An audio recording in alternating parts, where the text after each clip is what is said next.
Hello friends, this is Yrvind, Saturday, number 14th of May.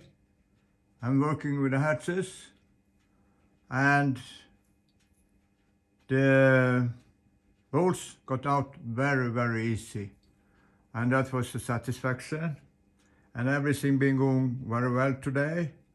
And now the first 3 hatches are in place, as you can see here. Well, let's see if I can.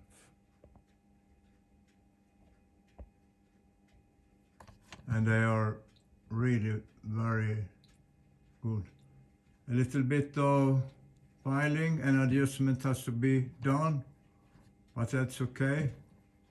And the hammer I'm using for, let's see how can I do this. And all the bolts are gone. Here are all the holes, all the way back to the end. So even if the biggest storm comes, and even if these hatches were packed with high density gold, 100% high density gold, I wouldn't get anywhere. And that's a nice feeling.